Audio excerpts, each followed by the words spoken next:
Cada vez es mayor el número de personas que padecen alergia en España. Hay 8 millones de alérgicos al polen. ¿Qué tal? Buenas tardes y bienvenidos una semana más al programa de salud de esta casa. Hoy les vamos a hablar de cuáles son los síntomas de la alergia primaveral, pero también les vamos a diferenciar esos síntomas con los resfriados que estamos teniendo durante estas semanas. Vamos a tener también nuestra sección con el psiquiatra Jesús de la Gándara y les vamos a contar lo que es el trastorno bipolar, cómo y cuándo se manifiesta esta enfermedad de la que hoy en día siguen existiendo muchos estigmas erróneos. Comenzamos.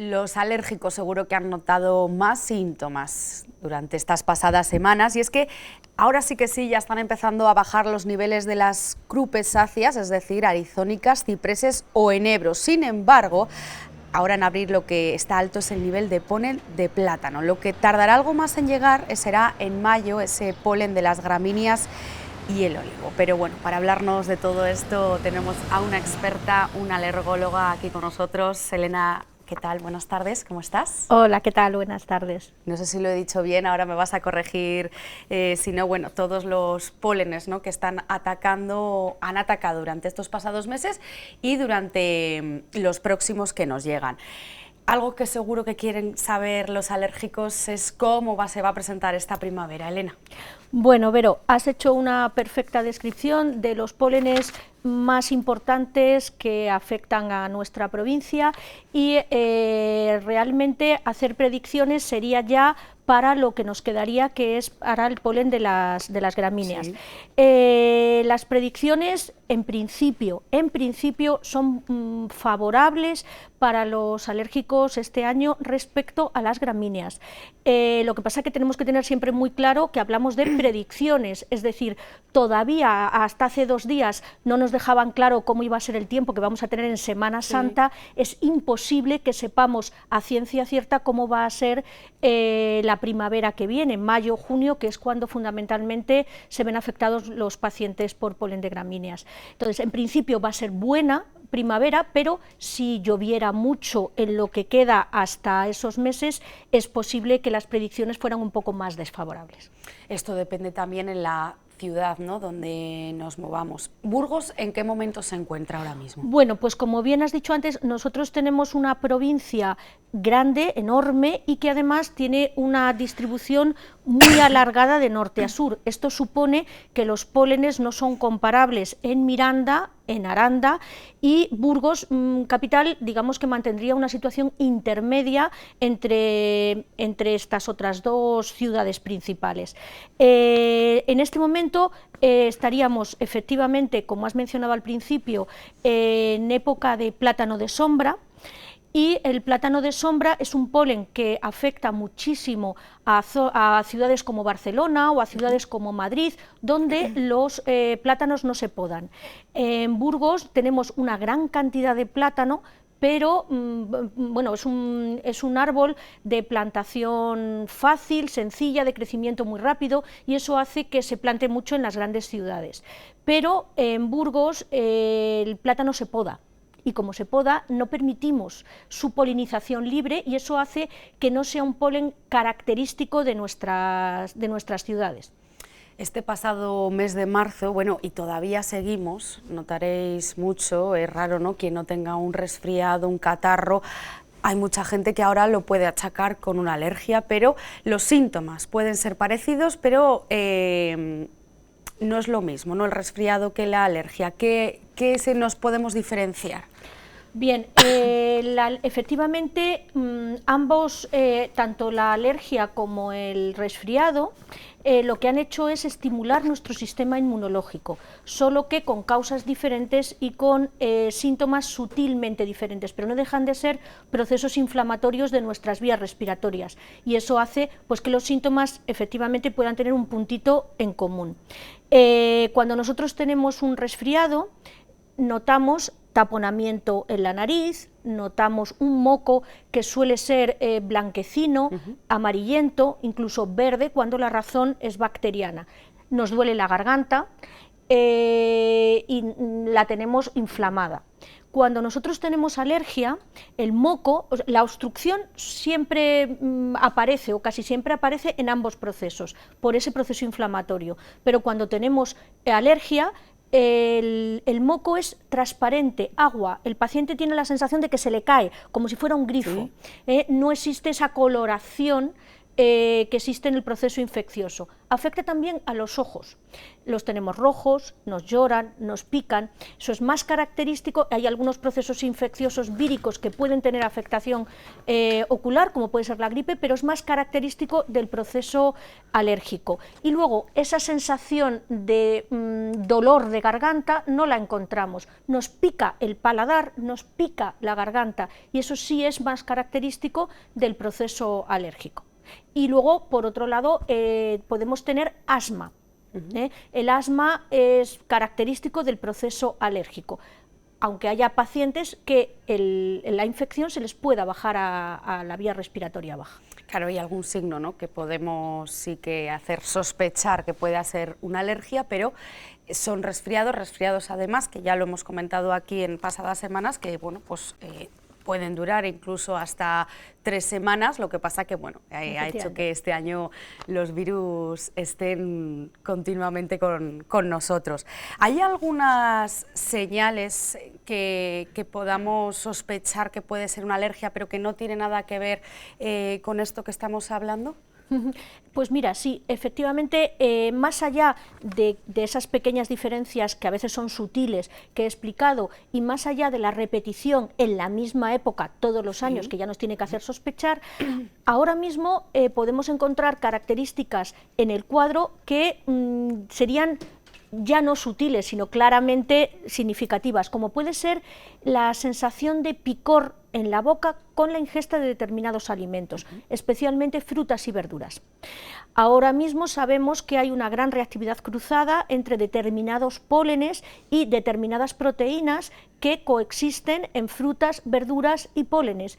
El hecho de que la ingesta de esos alimentos nos haga tener un disconfort en la boca, a veces incluso hay pacientes que no notan ni siquiera ese disconfort, que simplemente rechazan, no les gustan de manera muy radical frutas y verduras.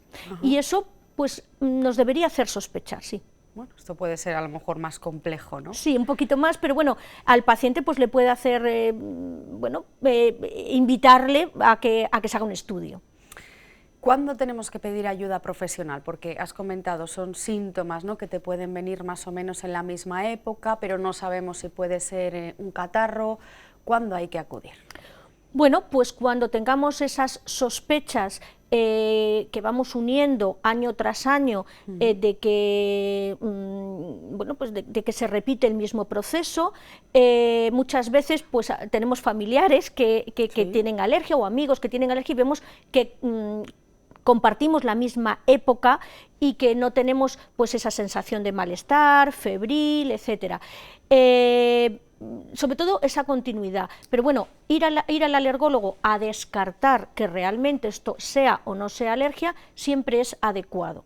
Es positivo, me imagino, además, porque los tratamientos van a minimizar, ¿no?, todos esos síntomas. Bueno, los tratamientos, más que minimizar, el objetivo es que no los tengas. El objetivo es que tú no tengas síntomas cuando tienes alergia. Tenemos diferentes tipos de tratamientos y todos ellos van encaminados a que el paciente durante la primavera se encuentre bien, obviamente. Bueno, además eso sería otra cosa de las que podríamos hablar, pero hoy en día los tratamientos han avanzado muchísimo, ¿no?, en ese sentido. Muchísimo. De hecho, nosotros ahora mismo en los pacientes ya diagnosticados tenemos 2 opciones de tratamiento fundamentales. Una es el tratamiento sintomático, que es el que habitualmente conocen los pacientes y que efectivamente, como tú dices, han avanzado tanto que ahora mismo, por ejemplo, los antihistamínicos, la queja eterna de la somnolencia, pues está entre minimizada y abolizada, es decir, no tenemos somnolencia, y si la tenemos podemos cambiar de antihistamínico porque tenemos una cartera de opciones de tratamiento impresionante, entonces realmente podemos optar a ello. Y luego siempre tenemos, si el paciente los síntomas alérgicos le generan asma o bien una pérdida importante de calidad de vida, podemos recurrir a la inmunoterapia, que es el tratamiento ya no sintomático, sino es un tratamiento etiológico que lo que consigue es, bueno, pues que mis síntomas desaparezcan, si no del todo, completamente, y que yo no tenga que recurrir luego a ese tratamiento sintomático. Cada vez hay más personas, bueno, lo veréis, ¿no?, en las consultas, Elena, que son alérgicas, va aumentando, ¿no?, año tras año. Incluso pacientes que no lo han padecido nunca y que de repente te puede brotar a cualquier edad, ¿no? ¿A qué se está debiendo? ¿A qué factores se debe todo esto? Bueno, pues el modo de vida que tenemos en las ciudades, es decir, bueno, estamos un poco hoy día acostumbrados a que todo se le eche la culpa al cambio climático, sí, pero realmente en alergología existen dos factores fundamentales. Uno de ellos es ese cambio, más que el cambio climático, la contaminación. La contaminación hace que las partículas de polen, en este caso, se adhieran de manera, las partículas contaminantes se adhieren al grano de polen y le hace mucho más persistente en el tiempo, le hace mucho más agresivo y hace que su capacidad alergénica sea mayor. Esto evidentemente puede hacer que el aumento del número de pacientes polínicos. Y luego, por otro lado, las ciudades en sí mismo, la manera de vida, la manera que tenemos hoy día de protegernos inmunológicamente, hace que nuestro sistema inmunológico pues esté, digamos, mal educado. Y al estar mal educado, como he comentado al principio, las enfermedades alérgicas y las enfermedades por bichitos, me da igual que sean virus, sí, bacterias, tienen un origen común, que es el sistema inmunológico. Si nuestro sistema inmunológico, cuando somos niños, no lo educamos a convivir con esos virus, con, sí, esas bacterias, y sabemos enseñarle a defendernos, es posible que nos puedan defender frente a cosas que no nos han hecho nada, como es en este caso el pobre polen o un ácaro, que es muy feo, pero no es malo. Entonces nosotros generamos una inmunidad frente a cosas que realmente no son nuestros enemigos, pero nuestro sistema inmunológico se confunde y los interpreta como enemigos. ¿Qué genera esto? Alergias. Entonces, realmente nuestro modo de vida actual en ciudades fundamentalmente hace que el incremento de alergias pues sea el que tú misma estás diciendo y que es real. Cada vez es más, ¿no? Pues Elena Aragonés, muchísimas gracias por habernos acompañado y bueno, esas buenas noticias, ¿no?, también para los alérgicos de cara a la primavera, porque bueno, pues son noticias positivas de momento. También esperamos, bueno, pues a las temperaturas, ¿no?, al tiempo. Exacto. Muchísimas gracias por acompañarnos. A vosotros por invitarme. Y cambiamos ahora de tema. Puede que les duela la cabeza cuando hay estos cambios, ¿no?, de temperatura, que pasamos de calor al frío, ¿no?, sobre todo aquí en nuestra ciudad. Sobre todo, quien puede afectar más es a los pacientes que padecen o que sufren de migrañas. Siempre que se acerca el cambio de tiempo, escuchamos la misma pregunta. ¿Nos provoca dolor de cabeza? Me duele habitualmente, pero con los cambios de tiempo todavía más. Pero tanto cuando viene el calor, como si llueve o hace frío, ¿eh? Hombre, lo noto muchísimo. Ya voy con un calmante puesto desde por la mañana. Así que no te digo más. Sí, se nota muchísimo. El cambio de clima sí se nota. Pero no sabemos por qué. La cabeza sí me ha dolido un poco, pero no sabía que era eso. Yo creo que se le echa la culpa al tiempo, pero son otras cosas. ¿Mito o realidad? Preguntamos a los expertos. El 50% de gente migrañosa sí que tiene la percepción de que los cambios de tiempo influyen en sus dolores de cabeza. Sí, o sea, es algo muy extendido. Por lo tanto, la gente con migrañas tiende a sufrirlo. Estamos hablando de que es gente con una predisposición a tener dolor de cabeza. Además de otros condicionantes. Sí que hay más predominio en mujeres. Una de las principales causas es la presión atmosférica. Nos afecta sobre todo cuando llega una borrasca, pues porque hay un cambio muy brusco de la presión atmosférica, de baja presión a alta presión, y sin embargo también cuando tenemos un anticiclón persistente también nos afecta porque la presión se mantiene muy alta sobre nosotros. Que hace que influya en nuestra salud.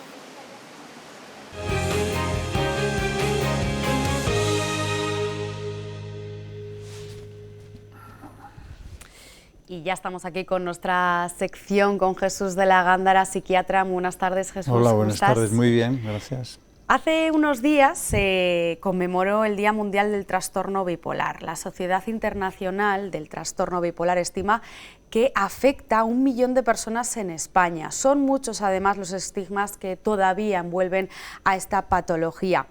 Y vamos a hablar hoy de ello y a pues quitar, ¿no?, esos errores de pasar del blanco y negro, de esos cambios de humor o de opinión que no es así, no es todo lo que engloba esta enfermedad. Jesús, ¿qué es lo primero, el trastorno bipolar?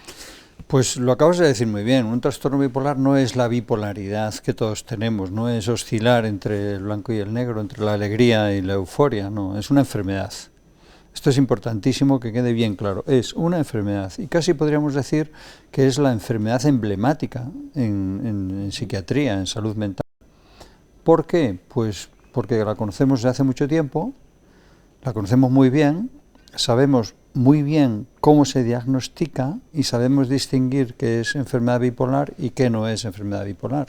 Y por lo tanto eso ha dado lugar a una gran cantidad de investigación, de promoción, de socialización de esta enfermedad, de tal manera que ahora mismo es casi el emblema de la lucha contra el estigma que rodea a la enfermedad mental, porque no hay problema, se diagnostica, se trata y si las cosas van bien, que normalmente van bien, pues una persona puede vivir con su enfermedad bipolar como si viviera con su diabetes, con un tratamiento y toda la vida. ¿Cuándo y cómo se manifiesta esta enfermedad? Generalmente se manifiesta entre los 20 y los 30, a veces un poco más, pero por ahí, en la juventud, en la primera madurez. Varía de acuerdo con las circunstancias y con la genética, pero generalmente hay antecedentes genéticos en la familia y si esos antecedentes son muy intensos se manifiesta antes y si no se puede manifestar más tarde. A veces hay casos raros que aparecen, no sé, por ejemplo en mujeres después de la menopausia, en hombres antes del envejecimiento, pero son muy extraños. Realmente una persona joven que empieza con un episodio de euforia desmedida, inadecuada, exagerada, un pensamiento muy rápido, muy saltante de unas cosas a otras, con conductas muy inadecuadas y que parece que se va a comer el mundo y al final lo único que tienes es un desorden absoluto de vida, pues debemos pensar que puede ser un trastorno bipolar y poner en tratamiento a esa persona lo antes posible. ¿Hay algunos factores que lo causen? Sí, fundamentalmente la genética, pero digamos que la genética es el sustrato sobre el cual luego actúan otros factores, esencialmente dos, por ser muy sencillos. Los factores de índole tóxico, alcohol y drogas, y el estrés exagerado, incontrolable, etcétera. Y ya está, con eso es todo. Así es suficiente para explicar esta enfermedad y luego lo más complejo es que muchas de estas personas no aceptan estar enfermas, no se dejan diagnosticar, no se dejan tratar y entonces tienen varios episodios o bien de manía o bien de depresión antes de recibir un diagnóstico y un tratamiento ya correctamente organizados y sistematizados. Claro, y ese tratamiento, o sea, podríamos decir que es crónico, es una enfermedad crónica. Sí, por definición es una enfermedad crónica, porque tiende a reaparecer si no la tratas.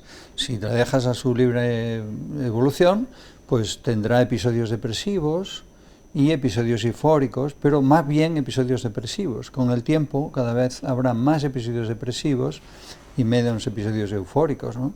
Y claro, un episodio de euforia transitorio, hipomanía se llama, no muy grave, pues está estupendo, la persona se encuentra muy bien, habla muy deprisa, piensa deprisa, se siente, en fin, capaz de cualquier cosa, pero el señor del mazo siempre está ahí esperando y aparece la depresión siempre o casi siempre. Y claro, si tienes depresión ya la cosa cambia. Entonces lo difícil del trastorno bipolar es ver que una depresión de las que hay millones, oculte un trastorno bipolar y en un momento determinado, como consecuencia de depresión más drogas, aparezca un episodio de euforia, de hipomanía o de manía y haya que hacer un ingreso. Porque claro, cuando hay que hacer un ingreso en una persona en estas circunstancias es muy abrupto, a veces es muy violento, porque claro, no se sienten en absoluto enfermas, todo lo contrario, piensan que jamás en su vida han estado ni van a estar mejores. Y claro, eso pues obliga a veces a tomar decisiones bastante drásticas, ¿no? A sujetar a una persona, a ingresarla en contra de su voluntad. Enseguida cambia esto. Cuando ingresas a una persona así, en 2 o 3 días se ha reducido su situación de euforia y de exageración y ya se encuentran razonablemente bien y colaboran con los tratamientos y al cabo de 2 o 3 semanas se van para su casa, en tratamiento correcto, pero se van para casa. Es curioso, ¿no?, que al final el trastorno bipolar muchas veces se habla sin saber, lógicamente, que es una enfermedad que puede ser muy grave y que afecta, ¿no?, a muchísima población, hay muchos diagnósticos. Sí. ¿Por qué hay tanto estigma? ¿Por qué se habla tan libremente de ¿tienes un trastorno bipolar? Bueno, quizá el bipolar, como he dicho antes, es la enfermedad que conlleva menos estigma, porque nos ha enseñado mucho y nos hemos relacionado con ese concepto desde la psiquiatría a la sociedad y viceversa, ¿no? Así es que poco a poco la ciencia ha hecho que se disminuya el estigma en 2 cosas, en depresión y en trastorno bipolar. No así en otras, ¿no?, que podemos hablar otros días. Pero sigue habiendo más que estigma, miedo, ¿no? Porque hay un problema que tiene que ver con la herencia. Si una persona dentro de la familia tuvo un trastorno bipolar hace años, hace 20, 30, 50 años, y no se le atendió correctamente, pues a lo mejor se ha suicidado. Porque lo importante es tener depresiones. Lo grave es tener depresiones. Así es que eso genera un estigma familiar. Y claro, cuando aparece una persona bipolar en una familia con bipolaridad, pues se asustan mucho. Será igual que lo que le pasaba a la abuela o a la tía o quien sea, ¿no? Esto es realmente preocupante. Pero si se diagnostica bien y son personas que colaboran y siguen el tratamiento, la mayor parte de las veces van, pero bien o muy bien. Simplemente con hacer un tratamiento farmacológico, con litio, por ejemplo, ¿no?, que es el más común de los fármacos que se utilizan, pues el 70% de las personas están muy bien, sin hacer nada más. Si les añadimos psicoterapia, normas de estilo de vida, prevención de recaídas, etcétera, pues 80-90% de las personas con un trastorno bipolar están haciendo vida normal, totalmente normal. Como además no es una enfermedad que deteriore mentalmente, pues tú puedes ver a una persona bipolar, no sé, ocupando cualquier puesto de trabajo en este momento. ¿Sí? Pues Jesús, muchísimas gracias como siempre por habernos acompañado. Te esperamos aquí el próximo mes pues para hablar, ¿no?, de nuestra salud mental y de dar esos consejos también a nuestros espectadores. Muchísimas gracias. Gracias, un placer. Y nosotros nos despedimos, pero les esperamos como siempre la próxima semana aquí en Cita Previa. Que pasen unos felices días de Semana Santa. Gracias.